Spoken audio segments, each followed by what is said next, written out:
Setembro é o mês de prevenção ao suicídio. A campanha mundial é um alerta à saúde mental, depressão, ansiedade e tudo que pode gerar algum tipo de transtorno psiquiátrico. O suicídio no Brasil tem uma média de 14 mil casos por ano. Por esse número, estima-se que 38 pessoas por dia tiram a própria vida, segundo a Organização Mundial de Saúde.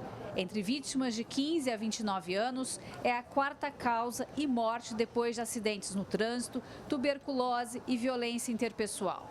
A campanha deste mês, Setembro Amarelo, é um movimento mundial para falar sobre prevenção e fazer um alerta à saúde mental. A primeira coisa que a gente tem que saber é que a grande maioria, assim, praticamente 99% dos suicídios tem uma pessoa que está sofrendo de um transtorno mental. E muitas vezes se pensa na depressão, né, como esse transtorno mental, mas não é a única. Então a gente tem que pensar também no transtorno bipolar, nos transtornos de personalidade, principalmente a personalidade borderline, que traz aí uma estabilidade emocional muito grande, e também as dependências, né, dependências de álcool e drogas, que também são aí transtornos mentais muito relacionados, né, com a questão do suicídio. É aí que entra a prevenção. Cuidar da mente, fazer atividades que aliviam os pensamentos ruins e estresse. A organização social Instituto Olhar, que trabalha com o desenvolvimento socioemocional, é um incentivador do que pode ser feito para o autocuidado. Primeiro olhando para dentro da gente, olhando quais as ferramentas, como que a gente olha para as nossas emoções, como a gente cuida do que a gente tem internamente, né, tratando isso, e também a sociedade como um todo, empresas olhando para isso, tendo programas de qualidade de vida. Então começa no pessoal, mas aí tem as famílias, escolas, comunidade e empresas. Segundo o Ministério da Saúde, mais de 15% da população sofre ou pode ter depressão ao menos uma vez na vida. E o Brasil é o país com maior índice de prevalência de ansiedade no mundo. Vários fatores contribuem para esse cenário, entre eles genética e o estresse do dia a dia. Cuidar da saúde mental é uma coisa que a pandemia ajudou a gente bastante nesse sentido, que antes era até um tabu de falar, poxa, não vou ao psicólogo, não vou procurar uma terapia, né? Então isso é uma coisa que é um autocuidado super importante. A atividade física, né? Uma caminhada, por exemplo, né? De 30 a 40 minutos por dia, é uma coisa que já ajuda demais.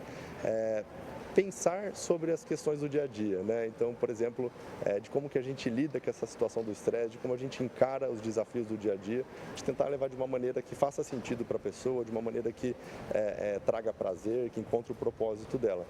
Alimentação, né? Alimentação saudável, cada vez mais a gente tem aí informações sobre isso. Relacionamentos é uma outra coisa muito importante, tentar manter relacionamentos leves, que agreguem para o nosso dia a dia. A Raíssa é um exemplo de que mudar a rotina de vida traz benefícios para a saúde mental. Ela foi diagnosticada com transtorno de ansiedade geral e TDAH após buscar ajuda para quadros de estresse e pensamentos acelerados. Muita ansiedade, às vezes falta de memória, falta de concentração, falta de foco, muita dor de cabeça. E aí foi aí que eu fui procurar intervenção médica. E o que você tem feito para controlar tudo isso? Tenho parado um pouco no trabalho, tenho parado mais vezes para tomar um café, uma água, respirar, conversar com mais pessoas. Prática de atividade física, incluir na minha rotina o crossfit. E a medicação. A gente tem muito isso porque a ansiedade é estar no futuro, medo do que algo pode acontecer e ainda não aconteceu. A gente tem ansiedade. Depressão é estar no passado, algo que aconteceu no passado, de bom ou de ruim, e a gente não se desvincula dali.